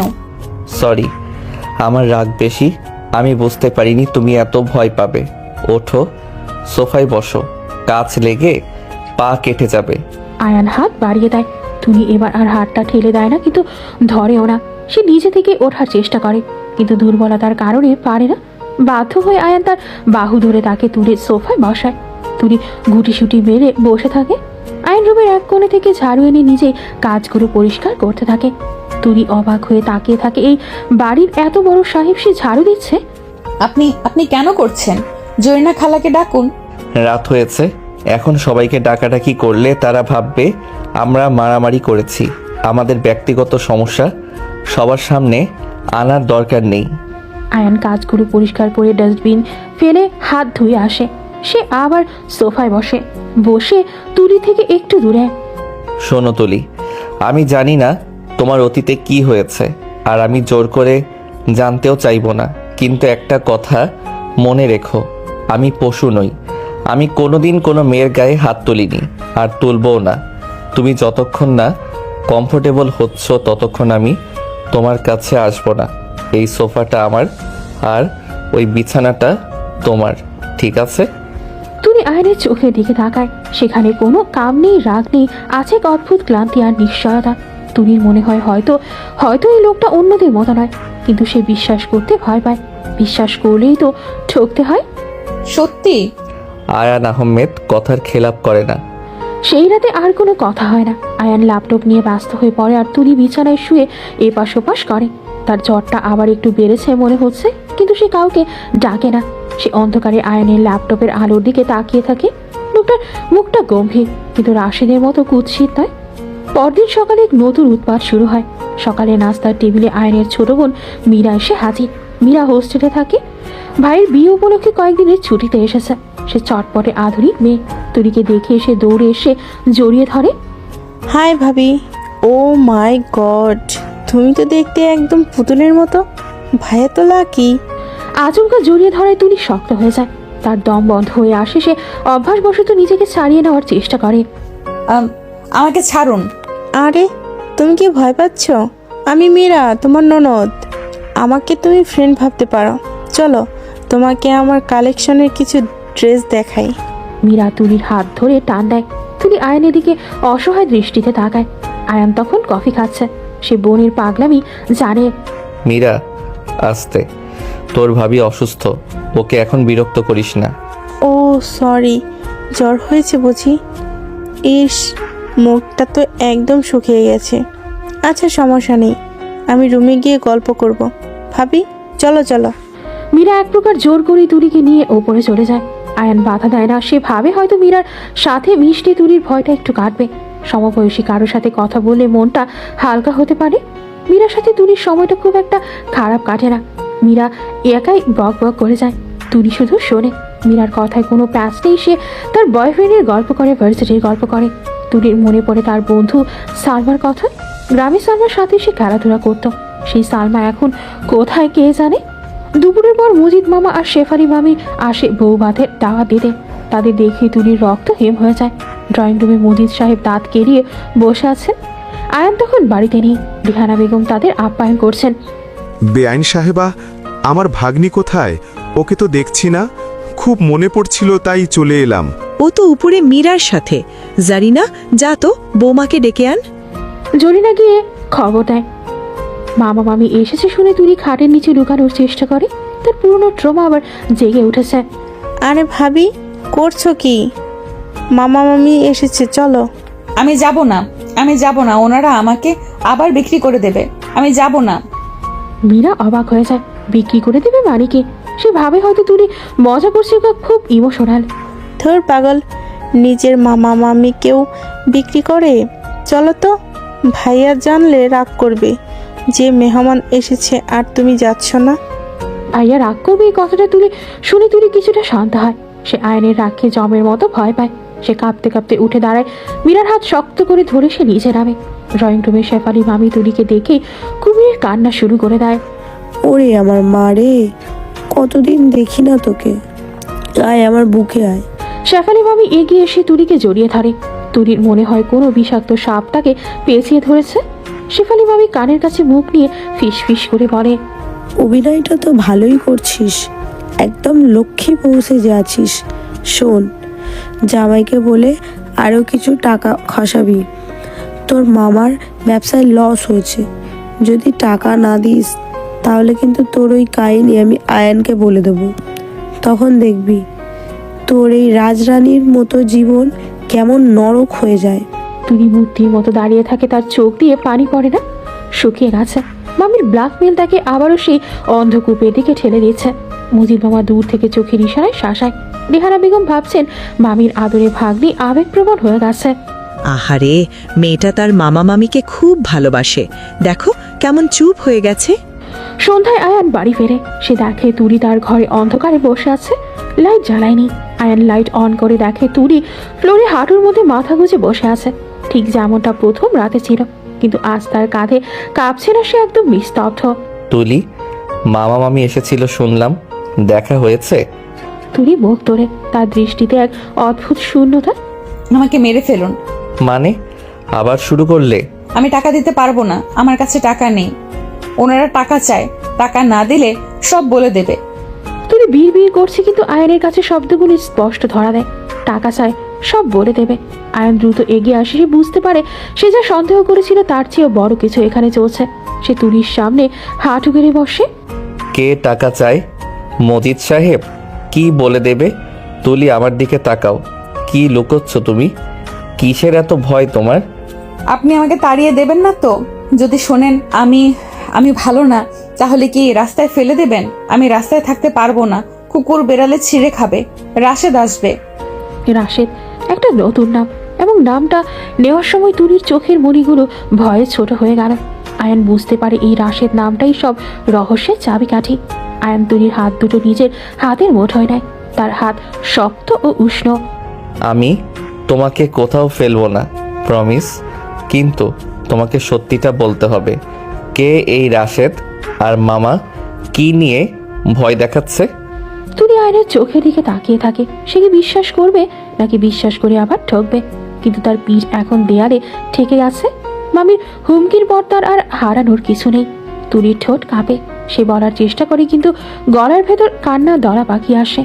ঠিক তখনই আয়নের ফোন বেজে ওঠে। করিমের ফোন। আয়ন ফোনটা রিসিভ করে, কিন্তু তার চোখ তুলির ওপর নিবদ্ধ। বলো করিম। স্যার, আপনি যা সন্দেহ করেছিলেন তার চেয়েও জঘন্য খবর আছে। ওই গ্রামের কয়েকজনের সাথে কথা বললাম। স্যার, আপনার ওয়াইফ মানে তুলি ম্যাডাম 2 বছর আগে একটা রেপ কেসের ভিকটিম ছিলেন। গ্রামের এক বখাটে ছেলে, নাম রাশেদ। আয়নের হাত থেকে ফোনটা প্রায় পড়েই যাচ্ছিল। সে শক্ত করে ফোনটা ধরে রাখে। তার চোয়াল শক্ত হয়ে যায়, কপালের রগ ভেসে ওঠে। সে তুলির দিকে তাকায়, মেয়েটা এখনো ভয় কাঁপছে। এই সেই মেয়ে যাকে সমাজ ভিকটিম না বলে নষ্ট বলেছে, আর তার নিজের মামা এই ট্রামাটাকে পুঁজি করে টাকা আদায় করতে চাইছে। আয়ান ফোনটা কেটে দেয়। সে ধীরে ধীরে উঠে দাঁড়ায়, আর তার ভেতরের পশুটা এখন জেগে উঠতে চাইছে, কিন্তু সেটা তুলির উপর নয়, যারা তুলির এই অবস্থা করেছে তাদের ওপর। আয়ান গম্ভীর শ্বাস নেয়। তুলি, ওঠো। আপনি আপনি জেনে গেছেন? সব জানিনি, তবে যতটুকু জেনেছি তাতেই আমার মাথা খারাপ হয়ে যাচ্ছে। তবে চিন্তা করো না, আমি আয়ান আহমেদ। আমার জিনিসে কেউ হাত দিলে আমি তার হাত কেটে ফেলি। আর তুমি এখন আমার। তোমাকে ভয় দেখানোর সাহস যারা করেছে তাদের আমি দেখে নিব। আয়নের এই রূপ তুলি আগে দেখেনি। এই রাগের মধ্যে কোনো ঘৃণা নেই, আছে এক ধরনের অধিকারবোধ। তুলি প্রথমবারের মতো অনুভব করে হয়তো তার একজন রক্ষাকর্তা এসেছে। কিন্তু রাশেদ, সে কি অত সহজে পিছু ছাড়বে? বাইরে আবার মেঘ ডাকছে, ঝড়ের পূর্বাভাস, কিন্তু তুলির মনে হচ্ছে ঘরের ভেতরের ঝড়টা বাইরের ঝড়ের চেয়েও অনেক বেশি শক্তিশালী হতে চলেছে। ঘরের ভেতরের পরিবেশটা যেন বাইরের ঝড়ের চেয়েও থমথমে। করিমের ফোনটা কেটে দেওয়ার পর আয়নের হাত থেকে মোবাইলটা বিছানায় পড়ে যায়। সে পাথরের মতো স্থির হয়ে দাঁড়িয়ে আছে। তার মস্তিষ্কে করিমের বলা কথাগুলো প্রতিধ্বনিত হচ্ছে। রেপ ভিকটিম, বখাটে রাশেদ, 2 বছর আগের ঘটনা। আয়নের চোখের সামনে ভাসছে গত 2 দিনে তুলির করা প্রতিটা অস্বাভাবিক আচরণ। বাসর রাতে চিৎকার করা, পুরুষ দেখলে আটকে ওঠা, নিজেকে বারবার নষ্টা বলা, ছিঁড়ে খাওয়ার কথা বলার সবকিছুর উত্তর আজ আয়ান পেয়ে গেছে। কিন্তু এই উত্তরটা এত ভয়ানক হবে সেটা কল্পনাও করতে পারিনি। তুই এখনো ফ্লোরে বসে আছে, হাঁটুর মধ্যে মাথা গুজে, তার শরীরটা মাঝে মাঝে কেঁপে উঠছে কান্নার দমকে। সে ভাবছে আয়ান সব জেনে গেছে, এখন তাকে ঘাট ধাক্কা দিয়ে বের করে দেওয়া হবে। আবার সেই রাস্তায়, আবার সেই শেয়াল শকুনের মাঝে তাকে ফিরে যেতে হবে। আয়ান ধীরে ধীরে তুলির সামনে হাঁটু গেড়ে বসে। তার চোখে এখন আর রাগ নেই, আছে এক সমুদ্র অপরাধবোধ। সে গত 2 দিন ধরে এই মেয়েটাকে কত ভুল বুঝেছে, তাকে মানসিক রোগী, নাটকবাজ বলেছে, ফুলদানি ভেঙে ভয় দেখিয়েছে, অথচ মেয়েটা ভেতরে ভেতরে কতটা রক্তক্ষরণ সহ্য করেছে তা সে একবারও বোঝার চেষ্টা করেনি। তুলি, আয়নের ডাকে তুলি মাথা তোলে না, সে নিজেকে আরো গুটিয়ে নেয়। আমাকে আমাকে কখন বের করে দিবেন? আজ রাতে নাকি সকালে? দয়া করে সকালে দেবেন, রাতে আমার খুব ভয় করে, অন্ধকারে রাশেদ আছে। তুলির এই আর্তনাদ আয়নের কলিজায় গিয়ে বিঁধল। মেয়েটা নিজের থাকার জায়গাটুকু চাইছে না, শুধু আবদার করছে যেন সকালে বের করে দেওয়া হয়। আয়ন আর নিজেকে সামলাতে পারল না, সে আলতো করে তুলির মাথায় হাত রাখলো। তুলি ছিটকে সরে যাওয়ার চেষ্টা করলো, কিন্তু আয়ন এবার তাকে ছাড়ল না। এবার শক্ত করে তুলির 2 বাহু ধরে তাকে নিজের দিকে ফেরালো। আমার চোখের দিকে তাকাও তুলি, তাকাও বলছি। আয়নের ধমক নেই, বরং আকুতি শুনে তুলি ভয়ে ভয়ে চোখ তুলে তাকালো। আয়নের চোখ দুটো ছলছল করছে। তুলি অবাক হয়ে যায়, এই রাগী লোকটার চোখে পানি। তোমাকে কে বলেছে আমি তোমাকে বের করে দেব? আমি কি একবারও বলেছি? কিন্তু কিন্তু আমি তো ভালো না। মামা বলেছে আপনি জানলে আমাকে ঘৃণা করবেন। আমার শরীর। খবরদার, আর একবারও যদি নিজেকে নিয়ে বাজে কথা বলো আমি কিন্তু সত্যিই রেগে যাব। তোমার সাথে যা হয়েছে তাতে তোমার কোনো দোষ ছিল না, দোষ ছিল সেই জানোয়ারটার, দোষ ছিল এই সমাজের, আর দোষ ছিল তোমার ওই লোভী মামা মামির। তুমি ভিকটিম তুলি, তুমি অপরাধী নও। তুলি আয়নের কথাগুলো বিশ্বাস করতে পারছে না। গত 2 বছর ধরে সে শুধু ঘৃণা আর অবহেলায় দেখেছে। কেউ তাকে বলেনি যে তার দোষ নেই, সবাই বলেছে সেই ওই ছেলেকে প্রলুব্ধ করেছে, সেই বেহায়া। আজ হঠাৎই অচেনা লোকটা তাকে নির্বোধ বলছে কেন? আপনি আপনি সত্যি বলছেন আমাকে ঘৃণা করেন না? ঘৃণা তাদের করা উচিত যারা তোমার এই সর্বনাশ করেছে। শোনো তুলি, আমি জানি না তোমার কষ্টটা ঠিক কতটা গভীর, আমি হয়তো সেই কষ্টটা দূর করতে পারবো না, কিন্তু আমি তোমাকে কথা দিচ্ছি আজ থেকে এই আয়ান আহমেদ তোমার ঢাল হয়ে থাকবে। ওই রাশেদ বা তোমার মামা মামি কেউ তোমার একটা চুলের আগাও স্পর্শ করতে পারবে না। আয়নের কথায় অদ্ভুত জোর আছে। তুলির মনে হয় সে যেন অনেকদিন পর শ্বাস নিতে পারছে। অজান্তেই সে আয়নের বুকে মাথা এড়িয়ে দেয়। আয়ান তাকে বুকে জড়িয়ে ধরে। এই আলিঙ্গনে কোনো কাম নেই, আছে শুধু আশ্রয়। আয়ান তুলি চুড়ে হাত বুলিয়ে দিতে থাকে। তুলি হাউমাউ করে কেঁদে ওঠে। এই কান্না জমানো কষ্টের কান্না, একই সাথে স্বস্তির কান্না। কাঁদো, যত কষ্ট আছে সব কেঁদে বের করে দাও। আজ রাতটা তোমার সব কষ্ট ধুয়ে যাক। প্রায় আধা ঘন্টা ধরে তুলি কাঁদল। আয়ান ধৈর্য ধরে তাকে সামলালো। একসময় কান্নার ক্লান্তিতে তুলি আয়ানের বুকেই ঘুমিয়ে পড়ল। আয়ান তাকে পাচা করে করে বিছানায় শুইয়ে দিল। খুব সাবধানে কাঁথাটা গায়ে জড়িয়ে দিল, যেন কাচের পুতুলটা ভেঙে না যায়। তারপর সে বারান্দায় এসে দাঁড়ালো। বৃষ্টি থেমে গেছে, কিন্তু আয়ানের মনের ঝড় থামেনি। সে পকেট থেকে ফোন বের করে করিমকে কল দিল। রাত তখন 2টো। করিম, সরি এত রাতে ডিস্টার্ব করলাম। স্যার আপনি এখনো জাগা? কোনো সমস্যা? সমস্যা তো আছেই। কাল সকালের মধ্যে আমার উকিল সাহেবকে আমার অফিসে আসতে বলবে, আর ওই মজিদ সাহেবের নামে যতগুলো চেক ইস্যু করা হয়েছে সব স্টপ পেমেন্ট করাও। আর খোঁজ নাও রাশেদ এখন কোথায়, ও কি জেলে আছে নাকি বাইরে? জি স্যার, আমি সকালেই সব ব্যবস্থা করছি। রাশেদ সম্ভবত জামিনে ছাড়া পেয়েছে মাস 6 আগে। গ্রামে খুব একটা থাকে না, শহরে নাকি আসা যাওয়া করে। শহরে আসা যাওয়া করে? গুড, খুঁজে বের করো ওকে। ওর সাথে আমার কিছু পুরনো হিসাব মেটানোর আছে। আয়ান ফোন কেটে দেয়। তার চোয়াল শক্ত হয়ে আসে। সে হাত দিয়ে সে একটু আগে তুলির চোখের পানি মুছিয়ে দিয়েছে। সেই হাতই এখন মুষ্টিবদ্ধ হয়ে আছে কারো টুটি চেপে ধরার জন্য। পরদিন সকাল। তুলির ঘুম ভাঙে পাখির ডাকে নয়, বরং এক অদ্ভুত নীরবতায়। সে চোখ মেলে দেখে আয়ান সোফায় নেই। তার বুকটা ধক করে ওঠে। তবে কি গত রাতের সবটা স্বপ্ন ছিল? আয়ানের এই ভালো ব্যবহার, আশ্রয় দেওয়ার প্রতিশ্রুতি সব কল্পনা? তুলি দ্রুত বিছানা থেকে নামতে যায়। তখনই ওয়াশরুমের দরজা খুলে আয়ান বেরিয়ে আসে। পরনে অফিসের পোশাক। আয়ানকে দেখে তুলি থমকে যায়। গুড মর্নিং, জ্বরটা কি আজ কমেছে? আয়ানের মুখে হাসি দেখে তুলি আরো অবাক হয়। এই লোকটা কি সত্যি সেই রাগী আয়ান? আয়ান এগিয়ে এসে নিজেই তুলির কপালে হাত দিয়ে দেখে। গা তো ঠান্ডা, ভালো। যাও ফ্রেশ হয়ে নাও, আজ তোমাকে এক জায়গায় নিয়ে যাব। কোথায়? আমাকে কি গ্রামে দিয়ে আসবেন? আবার বাজে কথা বলেছি না? এই বাড়ি থেকে তুমি কোথাও যাবে না। আমি তোমাকে একজন ভালো ডাক্তারের কাছে নিয়ে যাব। তোমার এই ভয় কাটানো দরকার। আর হ্যাঁ, নিচে চলো, নাস্তা করবে। আমার নিচে যেতে ভয় করে। মামা যদি ফোন দেয়? তোমার মামি আর কোনো দিন এই বাড়িতে ফোন দেওয়ার সাহস পাবে না। আমি ব্যবস্থা করেছি। আর তোমার ফোনটা আমাকে দাও, আমি নতুন সিম কিনে দেব। পুরনো সব জঞ্জাল আজকেই শেষ। তুলি কাঁচুমাচু হয়ে বিছানা থেকে নামে। আয়ান তার দিকে একটা নতুন শাড়ি বাড়িয়ে দেয়। এটা পরো, মা দিয়েছে, তোমাকে নীল রঙে মানায়। তুলি শাড়িটা হাতে নিয়ে ওয়াশরুমে ঢোকে। তার মনে হচ্ছে সে নতুন কোনো জগতে প্রবেশ করেছে। নাস্তার টেবিলে পরিবেশটা অন্যরকম। আয়ান তুলিকে নিয়ে নিচে নামে। সে সবার সামনে দিয়ে তুলির চেয়ারটা টেনে দেয়। আশফাক আহমেদ আর রেহানা বেগম অবাক হয়ে ছেলের কাণ্ড দেখছেন।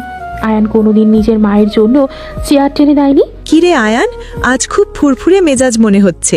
বৌমার শরীর ভালো তো? মা ভালো। আর শোনো, আজ থেকে এই বাড়িতে মজিদ সাহেব বা তার স্ত্রী কেউ ঢুকবে না।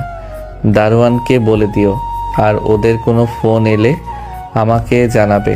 তুলিকে বা তোমাকে যেন ডিস্টার্ব না করে। হঠাৎ এই সিদ্ধান্ত কেন? ওরা তো আত্মীয়। আত্মীয় নামের কলঙ্ক ওরা। বাবা, তুমি তো বংশ মর্যাদা নিয়ে অনেক কথা বলো, কিন্তু খোঁজ নিয়ে দেখো ওই লোকটা টাকার জন্য নিজের এতিম ভাগ্নিকে কিভাবে টর্চার করেছে। আমি চাই না আমার বাড়িতে এমন ছোট লোক আসুক। আয়নের কথার ধরন দেখে আশফাক আহমেদ আর কথা বাড়ান না। তিনি ছেলের মেজাজে আনেন। তিনি মাথা নিচু করে খাচ্ছে। তার মনে হচ্ছে আয়ন সত্যি তার ঢাল হয়ে দাঁড়িয়েছে। ঈশান পাশ থেকে ফিস ফিস করে বলে, ভাবি, ভাইয়া তো পুরো হিরো হয়ে গেছে। কি জাদু করছো বলো তো? তুলি ম্লান হাসে। জাদুর বদলে যদি সে জানতো এর পেছনে কতটা কান্না লুকিয়ে আছে। নাস্তা শেষে আয়ান তুলিকে নিয়ে গাড়িতে ওঠে। গন্তব্য ধানমন্ডির এক নামকরা সাইকিয়াট্রিস্ট ডাক্তার সালমা। গাড়িতে বসে তুলি জানালার বাইরে তাকিয়ে থাকে। আমরা কি সত্যিই ডাক্তারের কাছে যাচ্ছি? ডক্টর সালমা খুব ভালো মানুষ। তুমি তার সাথে কথা বললে হালকা বোধ করবে। মনের ভেতর জমানো কথাগুলো বের করে দেওয়া দরকার তুলি। বিষ জমিয়ে রাখলে শরীর পচে যায়। আপনি আপনি শুবেন না তো? চেম্বারে ডাক্তার সালমা তুলির সাথে একান্তে কথা বলেন। আয়ান বাইরে অপেক্ষা করে প্রায় ঘন্টার পর ঘন্টা ডাক্তার সালমা আয়ানকে ডাকেন। Mr. Ayan, Tuli is going through severe PTSD, post-traumatic stress disorder. ও প্রতিনিয়ত সেই ঘটনার ফ্ল্যাশব্যাক দেখছে। ওকে সুস্থ করতে হলে অনেক সময় আর ধৈর্যের প্রয়োজন। আর সবচেয়ে বড় কথা, ওকে সিকিউরিটি ফিল করাতে হবে। ওর মনে যে পুরুষ ভীতি আছে সেটা কাটাতে আপনাকেই সবচেয়ে বড় ভূমিকা রাখতে হবে। আমি চেষ্টা করছি ম্যাম। আমি কি ওর সাথে এখন দেখা করতে পারি? অবশ্যই, তবে এখন ওকে কোনো প্রেশার দেবেন না। ও আজ অনেক কেঁদেছে। আয়ান ভেতরে ঢুকে দেখে তুলি জানালার পাশে দাঁড়িয়ে আছে, চোখ মুখ ফোলা। আয়ান কাছে গিয়ে দাঁড়ায়।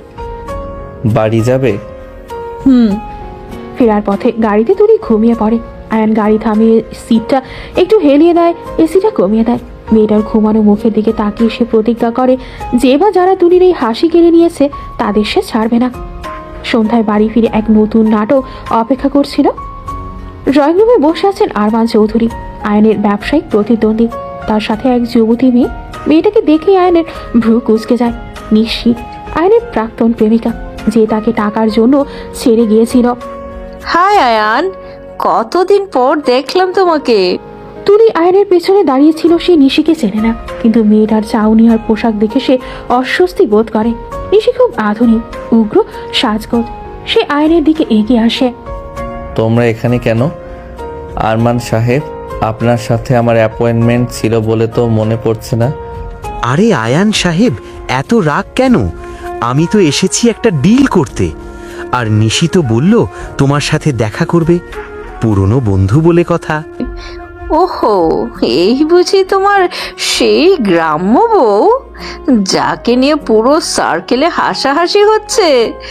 সিরিয়াসলি আয়ান, আমার পরে তোমার চয়েস এত নিচে নামবে ভাবিনি। নিশির কথায় তুলি অপমানিত বোধ করে। সে আয়নের শার্টের হাতা খামচে ধরে আয়ান নিশির দিকে এক পা এগিয়ে যায়। জাস্ট শাট আপ নিশি। আমার ওয়াইফ সম্পর্কে একটা বাজে কথা বললে আমি ভুলে যাব তুমি মেয়ে মানুষ। Get out from my house. তুমি আমার সাথে এভাবে কথা বলছো এই ক্ষেত মেটার জন্য? আয়ান, আমি জানি তুমি এখনো আমাকে ভালোবাসো, রাগের মাথায় বিয়েটা করেছো, কিন্তু এই মেয়ের সাথে তুমি সুখী হবে না। ও তো তোমার স্ট্যাটাসেই বুঝে না। আমার সুখ দুঃখ দেখার জন্য আমি আছি, তোমাদের মতো সুবিধাবাদীদের দরকার নেই। দারোয়ান। দারোয়ান ছুটে আসে। আয়ান গেটের দিকে ইশারা করে। এদের বের করে দাও, আর ভবিষ্যতে যেন ঢুকতে না পারে। তুমি ভুল করছো আয়ান, খুব পস্তাবে। এই মেয়ের নিশ্চয়ই কোনো দোষ আছে যা তুমি জানো না। গ্রামের মেয়েরা কিন্তু খুব সাংঘাতিক হয়। নিশি আর আরমান বেরিয়ে যায়, কিন্তু যাওয়ার আগে বিষাক্ত কথাগুলো রেখে যায় তুলি। ভয়ে ভয়ে আয়নের দিকে তাকায়। উনি কে? কেউ না, আবর্জনা। চলো উপরে যাই।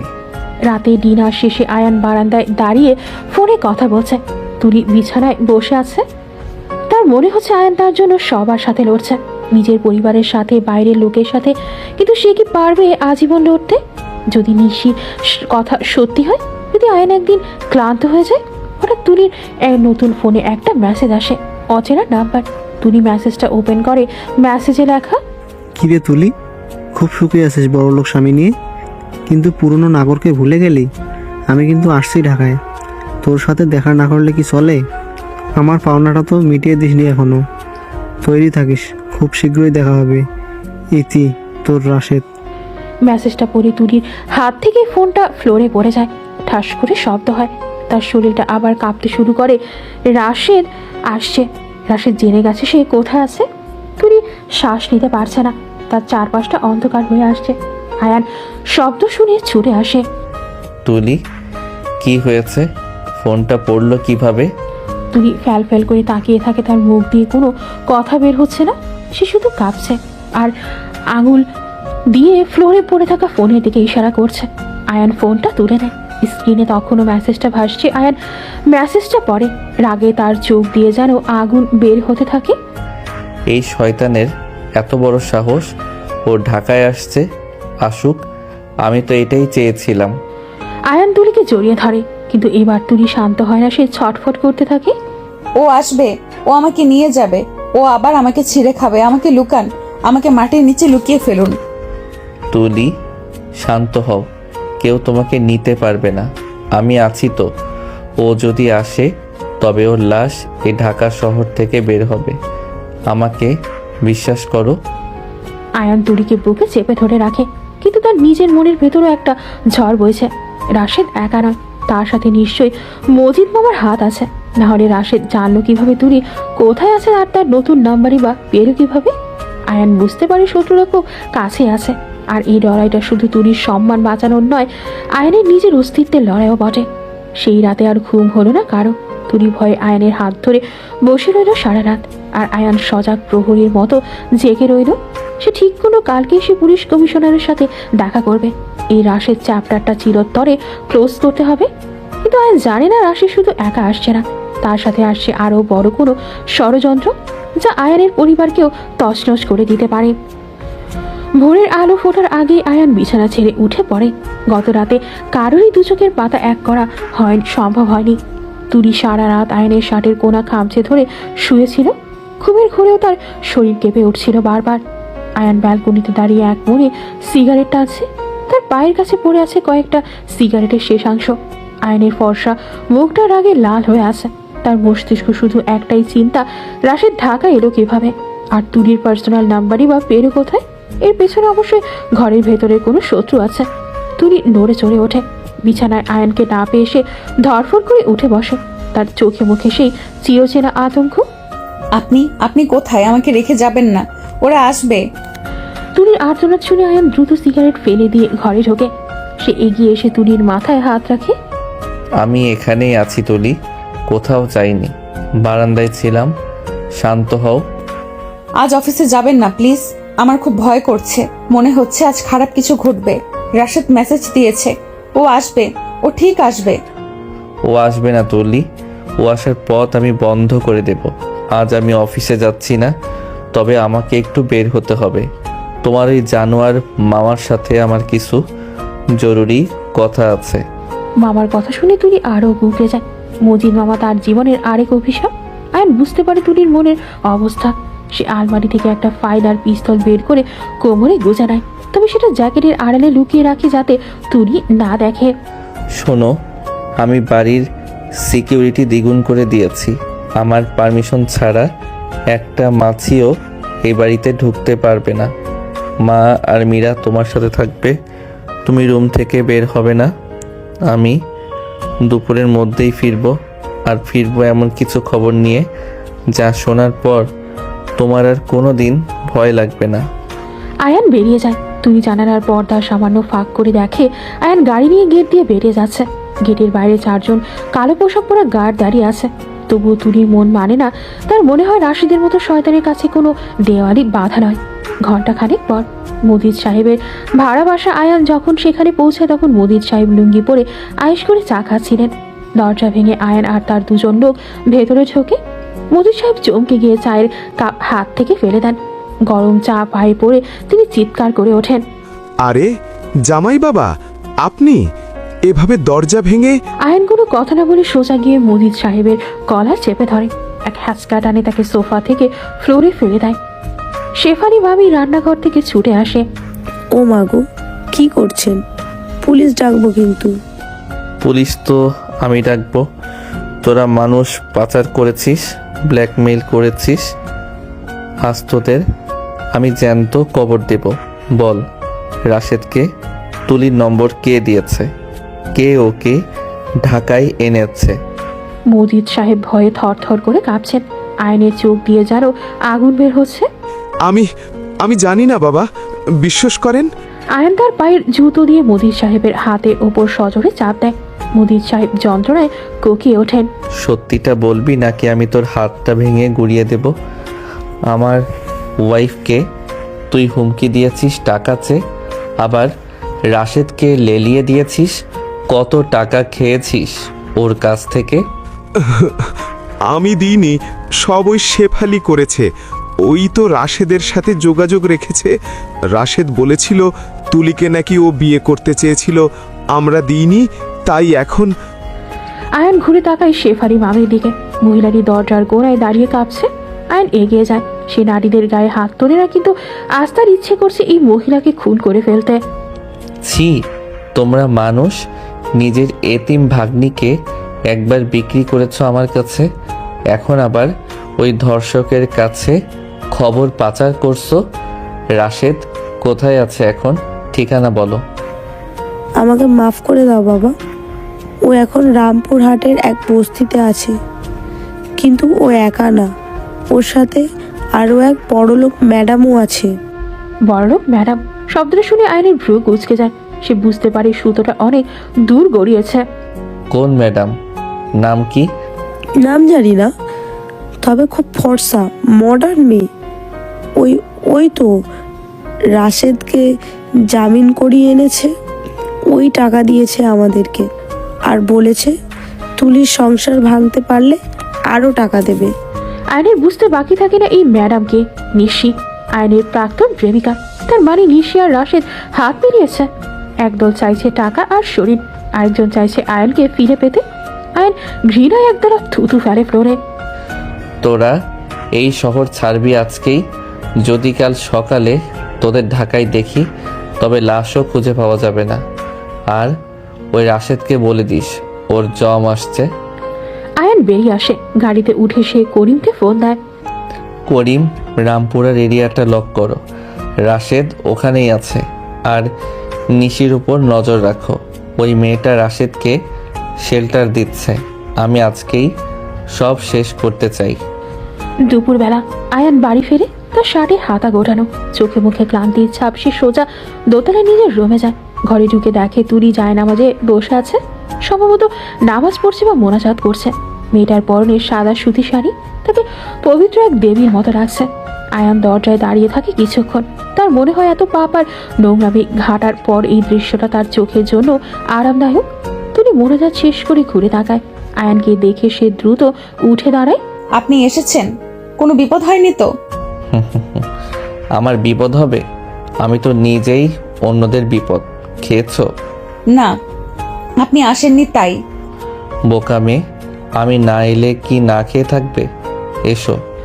আয়ান ফ্রেশ হয়ে এসে নিজেই খাবার নিয়ে বিছানায় বসে। সে প্লেটে ভাত মেখে এক লোকমা তুলে ধরে তুলির মুখের সামনে। তুলি অবাক হয়ে তাকিয়ে থাকে। তার জীবনে কেউ তাকে এভাবে খাইয়ে দেয়নি। মামার বাড়িতে সে খাবার সবার শেষে পচাবাসি খাবার পেত, আর আজ এই কোটিপতি স্বামী তাকে নিজ হাতে খাওয়াচ্ছে।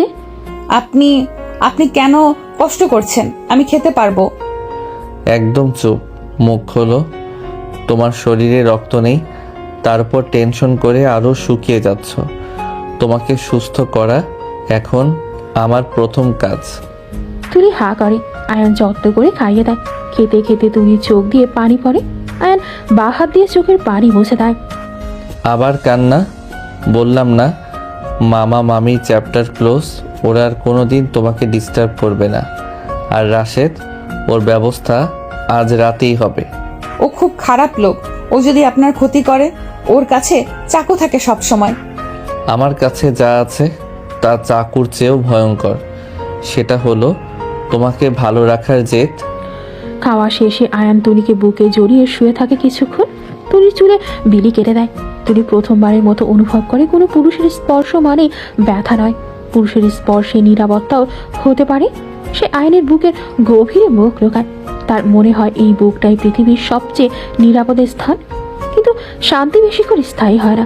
বিকেল গুড়িয়ে সন্ধ্যা নামতেই বাড়ির ল্যান্ডলাইন বেজে ওঠে। জরিনা খালা ফোন ধরে। সাহেব, আপনার ফোন। কে যেন বলল জরুরি দরকার। আয়ান উঠে গিয়ে ফোন ধরে। ওপাশ থেকে নিশির গলা ভেসে আসে। হ্যালো আয়ান জান, কেমন আছো? তোমার পিচ্চি বউকে নিয়ে খুব সুখে আছো মনে হচ্ছে।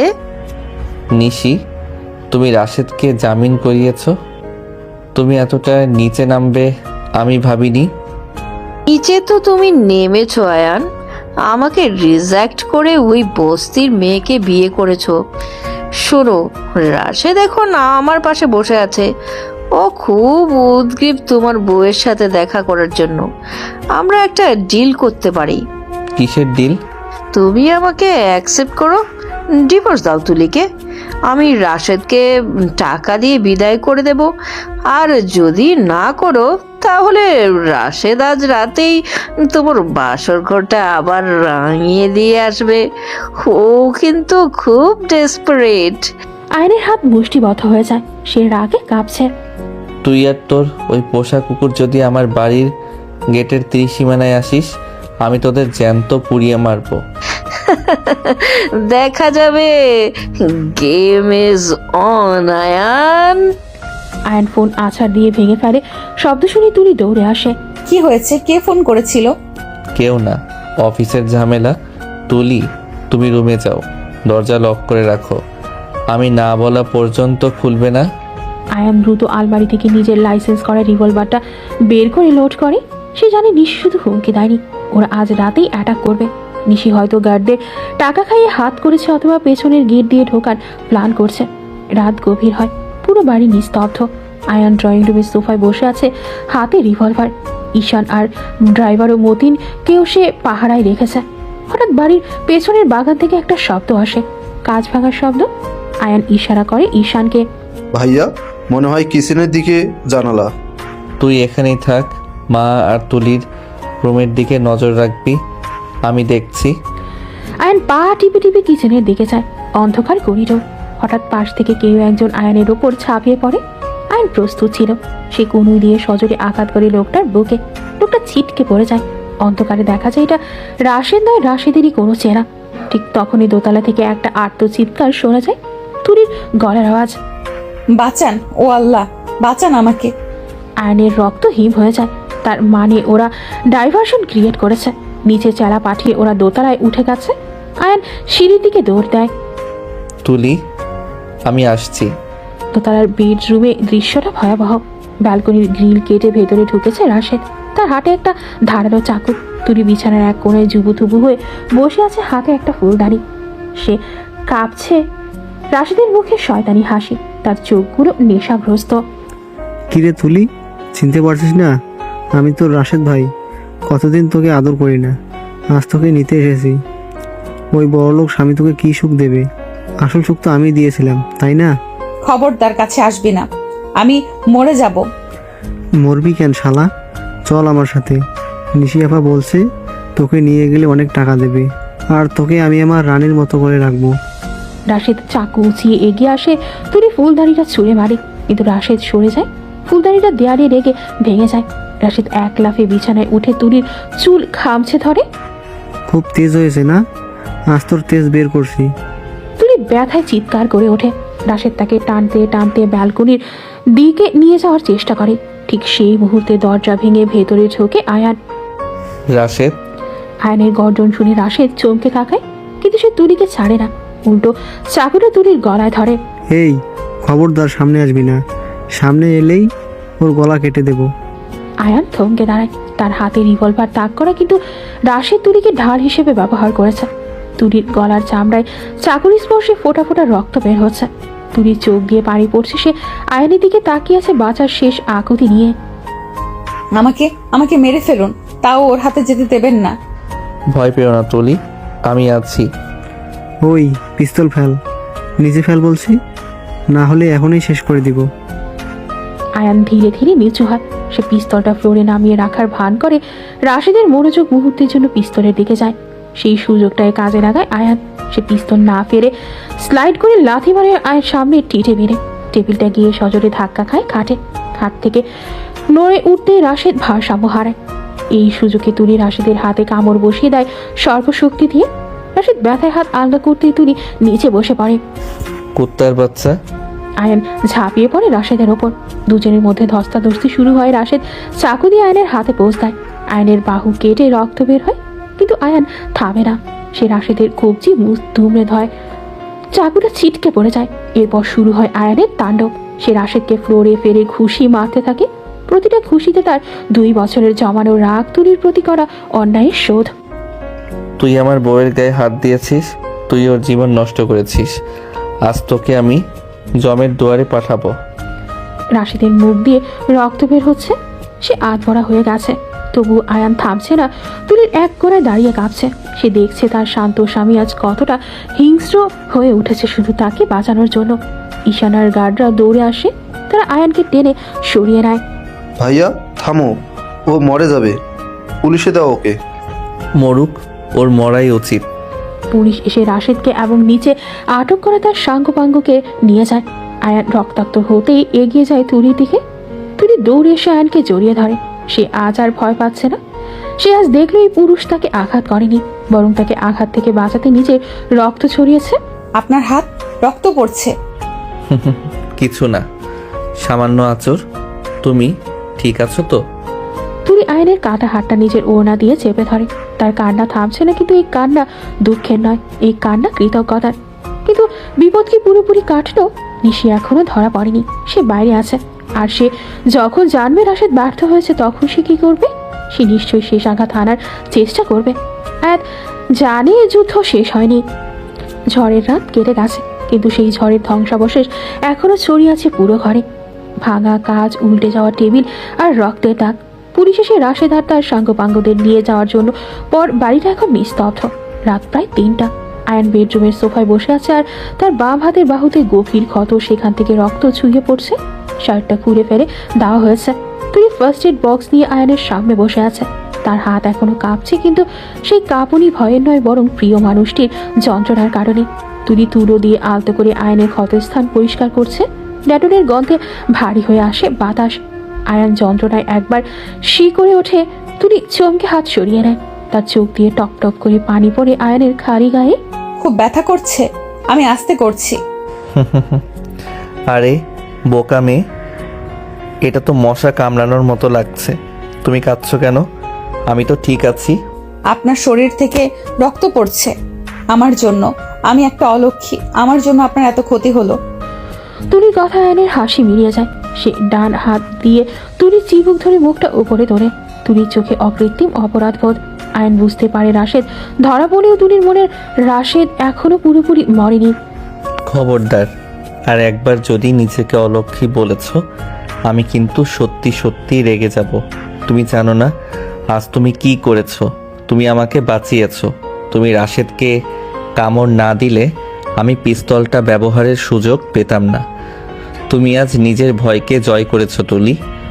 তুমি আর সেই ভীত মেয়েটি নও। তুলি আয়নের চোখের দিকে তাকিয়ে থাকে। এই মানুষটা তাকে শুধু বাঁচায়নি, তাকে নতুন করে জন্ম দিয়েছে। তুলি অ্যান্টিসেপটিক ক্রিম লাগিয়ে ব্যান্ডেজ বেঁধে দেয়। ব্যান্ডেজ শেষ হলে সে অজান্তে আয়নের ব্যান্ডেজ করা হাতে একটা চুমো খায়। আয়ান চমকে ওঠে। তুলি নিজেও লজ্জা পেয়ে পিছিয়ে যায়। সে বুঝতে পারে না সে এটা কিভাবে করলো। আমি আমি থাক, কৈফিয়ত দিতে হবে না। এখন চলো, ঘুমাতে হবে। কাল অনেক কাজ বাকি। আসল কালপ্রিট এখনো বাইরে। আয়ান তুলিকে নিয়ে বিছানায় শোয়। আজ আর তুলি দূরে সরে যায় না, সে আয়নের বুকের সাথে মিশে থাকে। আয়নের হৃদস্পন্দন তাকে এক অদ্ভুত প্রশান্তি দেয়। রাশেদ জেলে গেছে, এই চিন্তাটাই তাকে অনেকটা হালকা করে দিয়েছে। পরদিন সকাল, বাড়িতে পুলিশের আনাগোনা।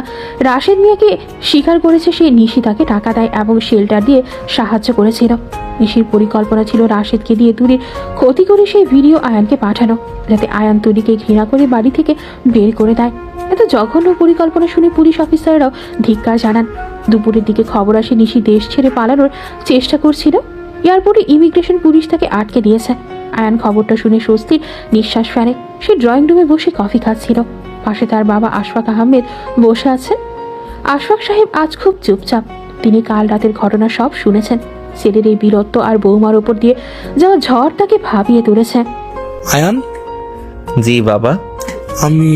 আমি লজ্জিত। আমি শুধু বংশমর্যাদার স্ট্যাটাস নিয়ে পড়েছিলাম, কিন্তু একটা মেয়ে যে এত কষ্ট বুকে নিয়ে বেঁচে আছে তা বোঝার চেষ্টা করিনি। কাল রাতে তুই যা করেছিস তাতে আমি গর্বিত। তুই সত্যিকারের পুরুষের মতো কাজ করেছিস। আর বৌমা। আশফাক সাহেব থামেন। তুলি তখন চা নিয়ে ড্রয়িং রুমে ঢুকছিল। শ্বশুরের মুখে নিজের কথা শুনে সে থমকে দাঁড়ায়। মা এসো এদিকে। তুলি ভয় ভয়ে চেয়ে রেখে সামনে গিয়ে দাঁড়ায়। সে ভাবছে শ্বশুরমশাই হয়তো কাল রাতের হাঙ্গামার জন্য তাকে বকবেন, কিন্তু আশফাক আহমেদ উঠে দাঁড়িয়ে তুলির মাথায় হাত রাখেন। আমাকে ক্ষমা করে দিও মা, আমি তোমাকে অনেক কটু কথা শুনিয়েছি। তুমি এখন আমাদের বাড়ির ইজ্জত। যে বা যারা তোমার ক্ষতি করেছে তাদের শাস্তি হয়ে গেছে। এখন থেকে তুমি মাথা উঁচু করে বাঁচবে। কেউ যদি তোমার দিকে আঙ্গুল তুলে, আমি তার আঙ্গুল কেটে দেব। তুলি বিশ্বাস করতে পারছে না যে শ্বশুর তাকে দু চোখে দেখতে পারতেন না, তিনি আজ তাকে মেয়ের মতো সম্মান দিচ্ছেন। তুলি আবেগে কেঁদে ফেলে এবং আশফাক সাহেবের পা ছুঁয়ে সালাম করে। থাক মা থাক, আর কেঁদো না। আয়ান আজ বিকেলে নিশির ব্যাপারটা শেষ করবে। আমি চাই ওই মেয়ে যেন আর কোনোদিন জামিন না পায়। চিন্তা করো না বাবা, আমার উকিল সব রেডি করছে। নিশি আর রাশেদ দুজনেই জেলের ঘানি টানবে সারা জীবন। বিকেলের দিকে আয়ান আর তুলি থানায় যায়। নিশিকে সেখানে আনা হয়েছে। লকআপের ভেতর নিশি চিৎকার চেঁচামেচি করছে। তার উগ্র সাজগোজ নষ্ট হয়ে গেছে, চুল এলোমেলো। আয়ানকে দেখে এসে জেলের শিখের কাছে ছুটে আসে। আয়ান, আয়ান, প্লিজ আমাকে বাঁচাও। আমি কিন্তু কিছু করিনি, সব ওই রাশেদের প্ল্যান ছিল। ও আমাকে ব্ল্যাকমেল করেছিল, বিশ্বাস করো। আয়ান নিশির দিকে ঘৃণার দৃষ্টিতে তাকায়। পাশে দাঁড়িয়ে থাকা তুলি শক্ত করে আয়নের হাতে ধরে রাখে। আজ তুলি আর ভয় পাচ্ছে না, সে দেখছে অন্যায়ের পতন কতটা করুণ হয়। মিথ্যা বলা বন্ধ করো নিশি। তোমার আর রাশেদের কল রেকর্ড, চ্যাট হিস্ট্রি সব পুলিশের কাছে আছে। তুমি টাকার জন্য আমাকে ছেড়েছিলে, মেনে নিয়েছিলাম, কিন্তু তুমি আমার স্ত্রীর সম্মান নষ্ট করতে চেয়েছো। এটা আমি কোনোদিন ক্ষমা করব না। তোমার জায়গা ওখানেই, জেলের অন্ধ কুঠুরিতে। ওই বস্তির মেয়েটার জন্য তুমি আমার লাইফ নষ্ট করছো। ও একটা রেপ ভিকটিম, ও একটা নষ্ট মেয়ে। নিশির কথা শেষ হওয়ার আগেই তুলি এগিয়ে যায়। সে সোজাসুজি নিশির চোখের দিকে তাকায়। তুলির চোখে আজ আগুন। মুখ সামলে কথা বলুন। আমি ভিকটিম ছিলাম, কিন্তু নষ্ট নই। নষ্ট আপনার মানসিকতা। যে নারী আরেকজন নারীর ইজ্জত নিয়ে ছিনিমিনি খেলে, সেই আসল নষ্ট। আমার স্বামী আমার পাশে আছে, আমার পরিবার আমার পাশে আছে। আপনার কে আছে? টাকা। সেই টাকা দিয়ে এখন জেল থেকে বের হয়ে দেখান দেখি। তুলির এই তেজ দেখে আয়ন মুগ্ধ হয়ে যায়। নিশি স্তব্ধ হয়ে যায়। সে ভাবতেও পারেনি এই ভীতু মেয়েটা এভাবে কথা বলবে। পুলিশ নিশিকে ভেতরে নিয়ে যায়। আয়ন তুলির কাঁধে হাত রাখে। চলো বাড়ি চলো, এখানে আর এক মুহূর্ত নয়। 6 মাস পর। সময়ের সাথে সাথে মানুষের মনের ক্ষত শুকিয়ে যায়, যদি সঠিক মানুষ আর ভালোবাসা পাওয়া যায়। গত 6 মাস আগে আয়ান আর তুলির জীবনে অনেক পরিবর্তন এসেছে। তুলি এখন আর সেই ভীতু কিশোরীটি নেই। আয়ান তাকে কলেজে ভর্তি করিয়ে দিয়েছে। সে এখন পড়াশোনা করছে। সপ্তাহে 2 দিন ডক্টর সালমার কাছে কাউন্সিলিং করে সে এখন প্রায় পুরোপুরি সুস্থ। রাশেদ আর নিশির যাবজ্জীবন কারাদণ্ড হয়েছে। মজিদ মামা আর শেফালি মামি গ্রাম ছাড়া হয়েছে। আজ আয়ান আর তুলির প্রথম বিবাহ বার্ষিকী। আয়ান ঠিক করেছে আজ সে তুলিকে সারপ্রাইজ দেবে। বাড়ির ছাদটা ফুলে আর আলো দিয়ে সাজানো হয়েছে। আকাশে পূর্ণিমার চাঁদ, হালকা বাতাস বইছে। তুলি আয়নার সামনে দাঁড়িয়ে নিজেকে দেখছে। আজ সে একটা গাঢ় নীল রঙের বেনারসি শাড়ি পরেছে, চুলগুলো খোপায় আটকানো, তাতে বেলি ফুলের মালা, কানে দুল, গলায় হালকা নেকলেস, ঠোঁটে হালকা গোলাপি লিপস্টিক। আয়নায় নিজেকে দেখে তুলি নিজেই চিনতে পারছে না।